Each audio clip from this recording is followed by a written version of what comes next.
શ્રી ગણેશાય નમઃ.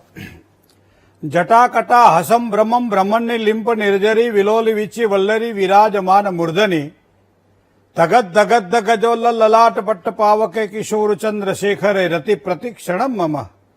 સર દર્શક મિત્રો, સુપ્રભાત. જય શ્રી ગણેશ. વી ટીવીની વિશેષ રજૂઆત ભવિષ્ય દર્શન કાર્યક્રમ. મિત્રો, જ્ઞાન, આધ્યાત્મિકતા અને જ્યોતિષના ત્રિવેણી સંગમમાં હું ડોક્ટર મહેન્દ્ર પંડ્યા આપ સૌનું હાર્દિક સ્વાગત કરું છું. આજે વાત કરવી છે કે લાંબા ગાળાના ગ્રહો જે છે એ કઈ રીતે જીવનમાં અસર કરે છે. ટૂંકા ગાળાના ગ્રહો તો ઠીક છે, પણ લાંબા ગાળાના ગ્રહો જે 1 વર્ષ, 2 વર્ષ, 3 વર્ષ હોય તો કઈ રીતે જીવનની અંદર કયા પ્રકારના સારા અને નરસા પરિણામો આપે છે એની વાત કરીશું આપણે દિન વિશેષની અંદર. મેષ રાશિથી માંડી અને મીન રાશિ સુધી 12 રાશિના જાતકોનો કેવો રહેશે આજનો દિવસ, શું કરવાથી લાભ થાય, શું કરીએ તો નુકસાન, કયા મંત્રનો જાપ કરીએ, શેનું કરીએ દાન, શું કરવાથી વધારે સારી સફળતા મળે, શું કરવાથી થાય નુકસાન, કયા વસ્તુનું દાન કરવું જોઈએ, કયો સમય મારા માટે સારો, જન્મ તારીખ છે, મેરેજ એનિવર્સરી છે, એના માટે શુભત્વને આપવો કયો સમય છે, અથવા તો દિશાઓ કઈ સારી છે, કઈ દિશામાં નુકસાન થશે, શું કરવાથી લાભ થાય, આ બધી જ વાતો ભવિષ્ય દર્શનમાં ભણીએ છીએ. શરૂઆત કરીએ પંચાંગથી. તદેવ લગ્નમ સુદિનમ તદેવ તારાબલમ ચંદ્રબલમ તદેવ વિદ્યાબલમ દેવબલમ તદેવ લક્ષ્મીપતે તે દ્રિયોગમ સ્મરામી.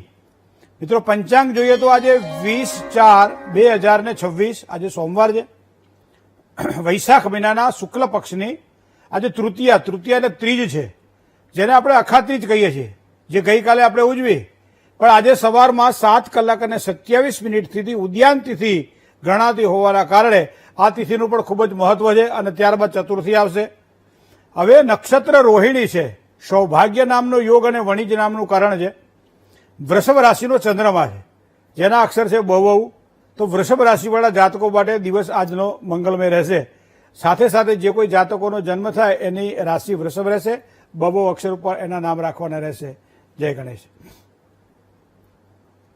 જેઠ જો કોરો જાય તો ખલકમાં ખટકો નહીં.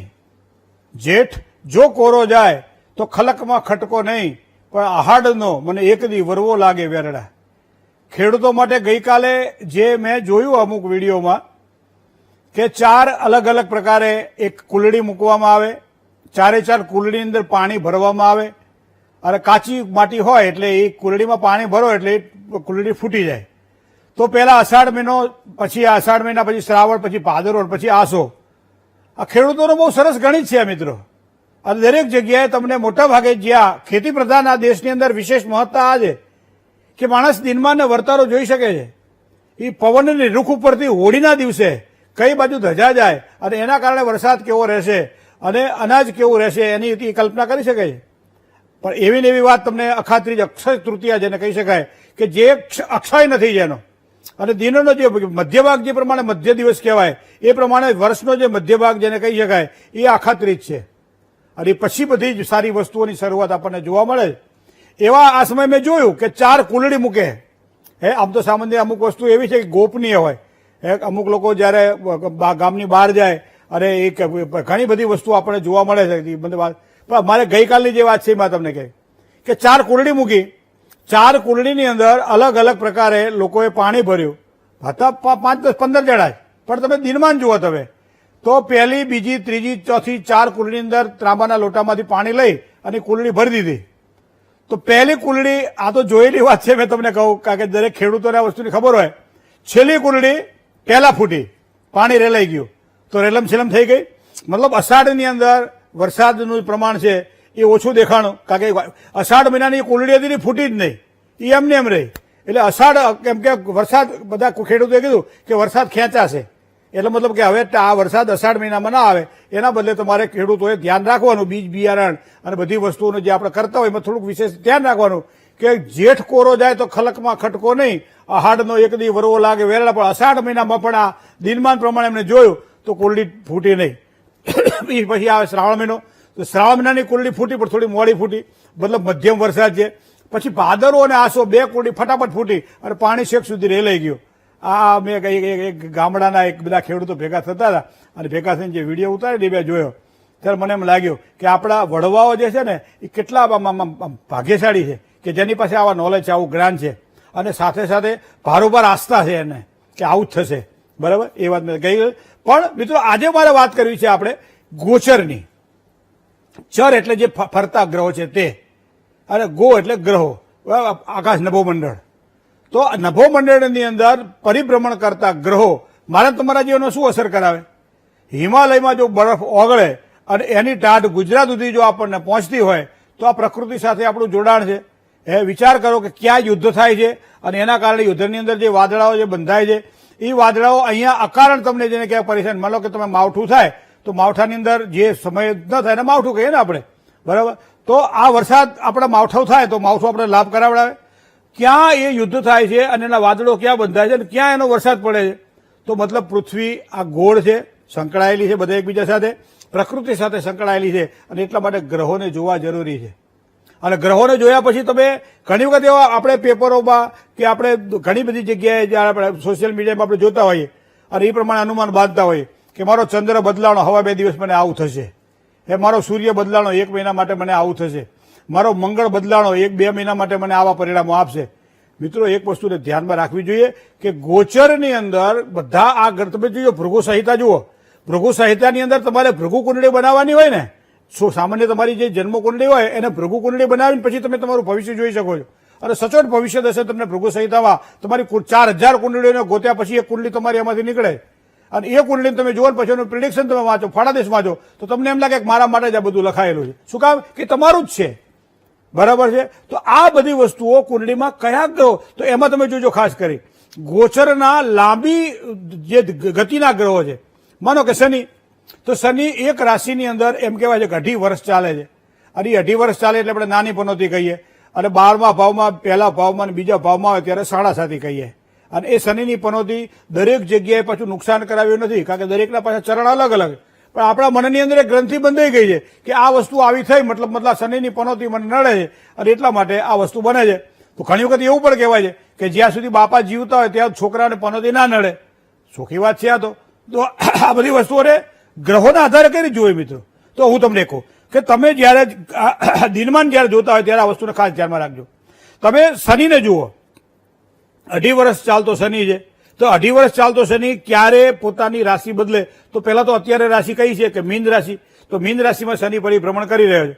હવે તમે જોજો ત્યાંથી ગણતા 4થી 8મી ને 12મી રાશિ, ચોથો શનિ આવતો હોય, 8મો શનિ આવતો હોય કે 12મો શનિ આવતો હોય તો એ વ્યક્તિને વધારે પીડા આપે. એક ઉદાહરણ તમને આપું કે ધન રાશિ, ધન, મકર, કુંભ અને મીન, તો ધન રાશિમાં શનિની ચોથો ભાવ થયો એ પ્રમાણે. હવે શનિની દ્રષ્ટિ પાછી 3 છે. શનિની એક પોતાના જે કોઈ પણ ગ્રહો પોતાના સ્થાનથી હાથની દ્રષ્ટિ કરે અને જેવું પોતાને પરિણામ આપે એવું હાથમાં આપે.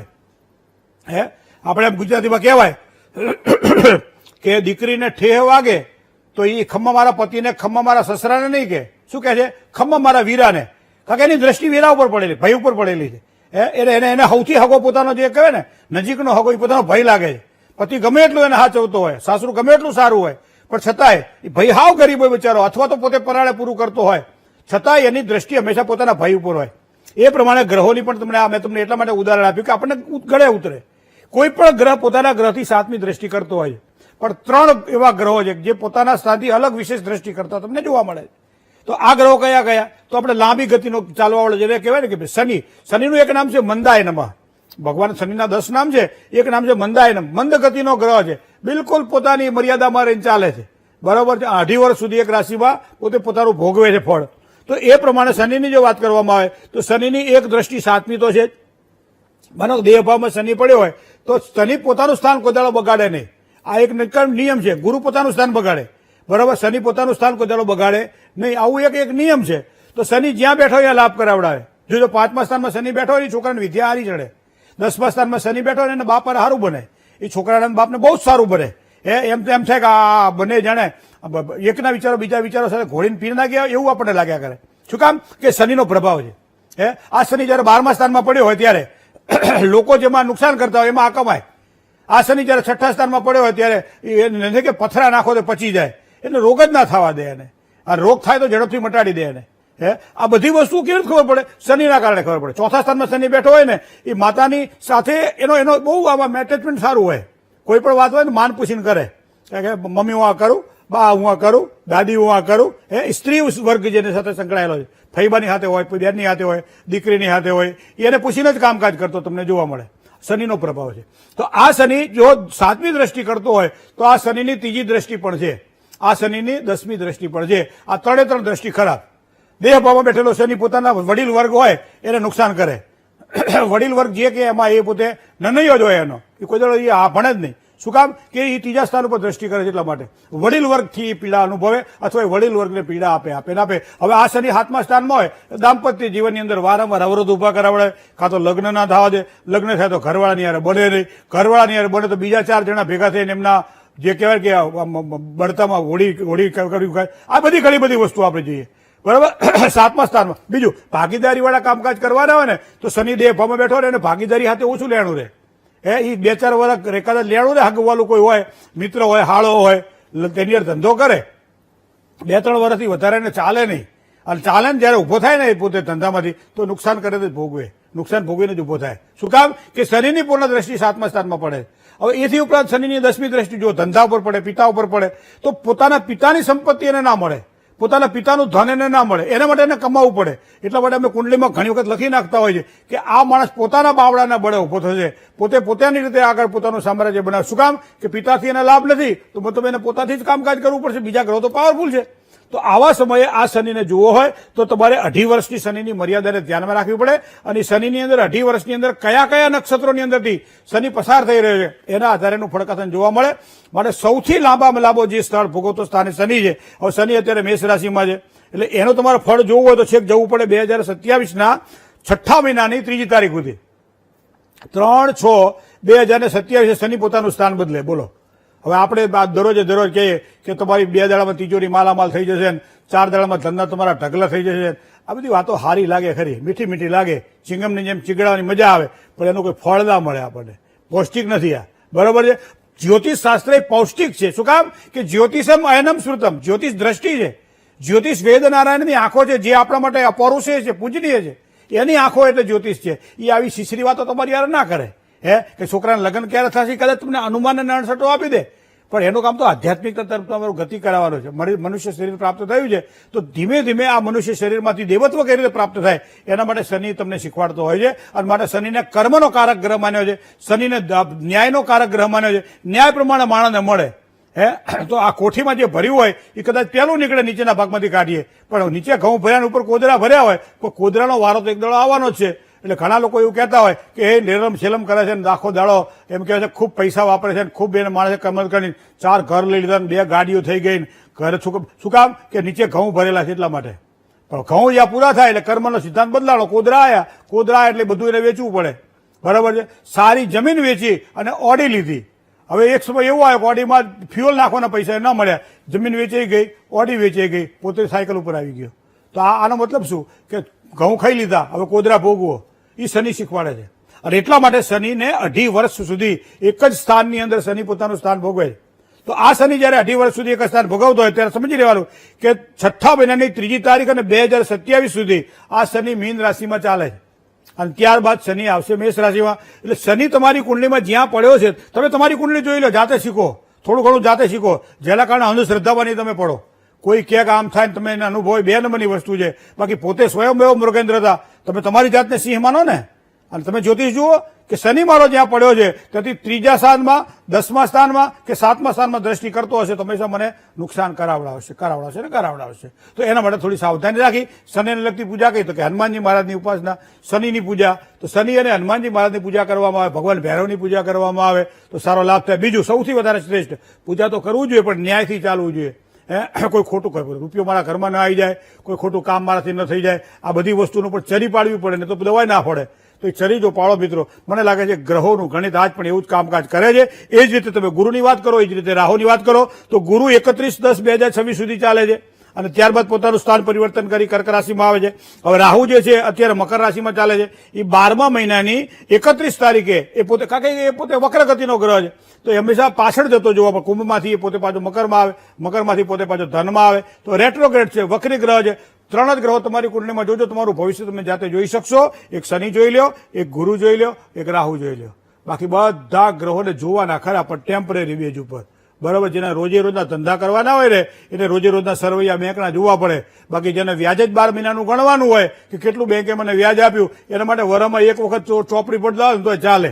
આ જ કુંડલીના ગ્રહોને ધ્યાનમાં રાખો મિત્રો. સારામાં સારા પરિણામો આપણને ગ્રહો દ્વારા આજ પણ પ્રાપ્ત થાય છે. જય ગણેશ. મેષની વાડી અને